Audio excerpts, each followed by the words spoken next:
بسم اللہ الرحمن الرحیم۔ السلام علیکم، میں ہوں علی اصغر اور آپ دیکھ رہے ہیں میرا یوٹیوب چینل۔ سابق وزیر اعظم عمران خان کا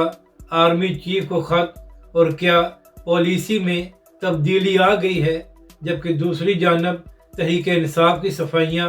اس ویڈیو میں ہم اسی کے متعلق بات کریں گے،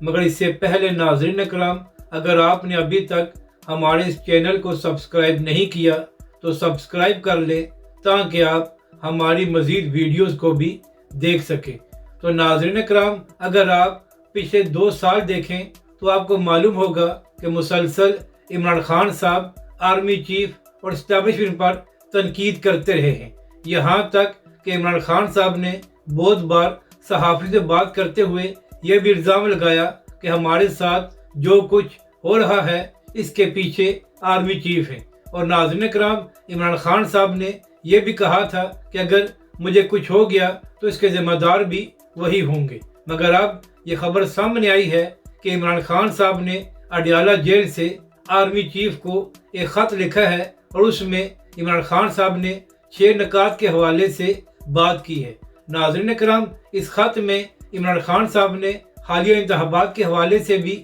بات کی ہے، اور کہا ہے کہ کس طرح پی ٹی آئی کے مینڈیٹ پر ڈاکہ ڈالا گیا ہے اور کس طرح ایک جعلی حکومت کو قائم کیا گیا ہے۔ اس کے بعد جو کچھ پچھلے 2 سالوں سے پی ٹی آئی اور اس کے کارکنوں کے ساتھ ہو رہا ہے اس حوالے سے بھی بات کی گئی ہے، یہاں تک کہ عمران خان صاحب نے القادر ٹرسٹ کیس کے حوالے سے بھی اس میں بات کی ہے۔ اور ناظرین کرام، اہم بات یہ ہے کہ اسی خط میں عمران خان صاحب نے پاک فوج اور اس کے جوانوں کو خراج تحسین بھی پیش کیا ہے کہ جس طرح پاک فوج اور اس کے جوان خوارج کے خلاف جہاد کر رہے ہیں اور ان کو ختم کر رہے ہیں۔ ناظرین کرام، جیسے یہ خط سامنے آیا تو اس کے بعد تحریک انصاف کے لوگ یہ صفائیاں دے رہے ہیں کہ پی ٹی آئی اور عمران خان کی پالیسی میں کوئی تبدیلی نہیں آئی۔ عمران خان صاحب نے as a ex prime minister یہ خط لکھا ہے، جبکہ دوسری جانب لوگ سوشل میڈیا پر یہ اعتراض کر رہے ہیں کہ ایک جانب عمران خان صاحب